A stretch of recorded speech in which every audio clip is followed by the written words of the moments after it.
Shalom, hari ini kita akan renungkan surat Yudas pasal 1, teksnya ayat 1-9 dan sudah dibagi dua paragraf. Paragraf yang pertama ayat 1-4. Yudas mengirim surat kepada jemaat karena ada orang tertentu yang masuk menyusup di tengah-tengah jemaat. Paragraf yang kedua ayat 5-9. Tuhan menyelamatkan umatnya dari tanah Mesir, namun sekali lagi membinasakan mereka yang tidak percaya, orang-orang yang fasik.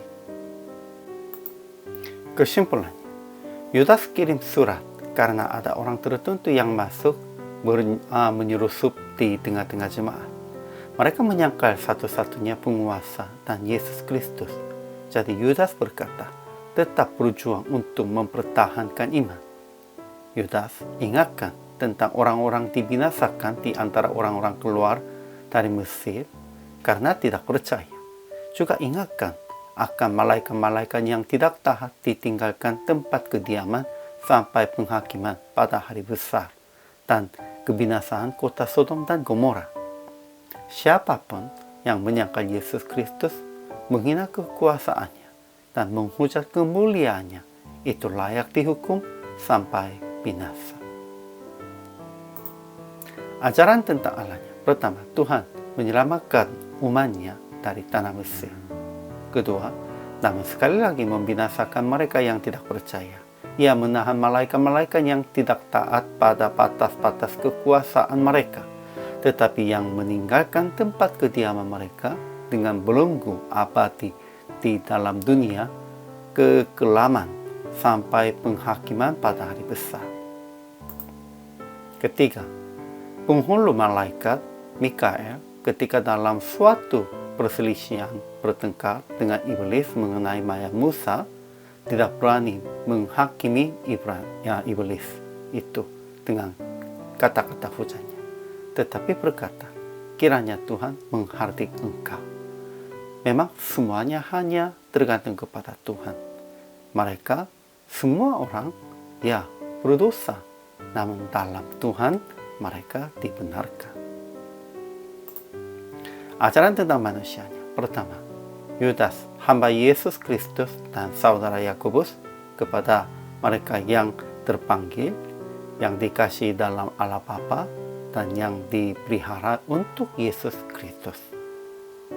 Kedua, Yudas bersungguh-sungguh berusaha menulis kepada jemaat tentang keselamatan supaya mereka tetap berjuang untuk mempertahankan iman dan telah disampaikan kepada orang-orang kudus. Ketiga, ada orang tertentu yang telah masuk menyusup di tengah-tengah jemaat, yaitu orang-orang yang telah lama ditentukan untuk dihukum. Mereka adalah orang-orang yang fasik, yang menyalahgunakan kasih karunia Allah kita untuk melampiaskan hawa nafsu mereka, dan yang menyangkal satu-satunya penguasa dan Tuhan kita, Yesus Kristus. Keempat, Sodom dan Gomora dan kota-kota sekitarnya yang dengan cara yang sama melakukan percabulan dan mengejar kepuasan yang tak wajar, telah menanggung siksaan api kekal sebagai peringatan kepada semua orang. Kemudian aplikasi hari ini, pertama, tetap menasehati dan mengajar sesama dan jemaat supaya mereka tidak dikuasai oleh orang-orang fasik. Kita harus tetap menasehati. Kedua, memberitakan tentang Allah sebagai juru selamat, namun sebagai juga hakim yang panjang sabar.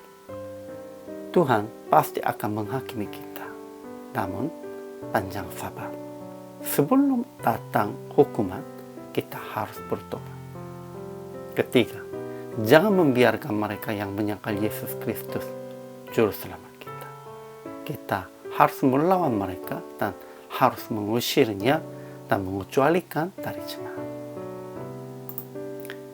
Jadi PR praktik hari ini memberitakan tentang Allah kepada sesama dan jemaat sebagai juru selamat dan mengecualikan mereka yang menyangkal Yesus dari jemaat, dan memperhatikan sesama dan jemaat supaya menghindari hukuman Tuhan. Untuk itu harus bertobat, harus kembali kepada Tuhan.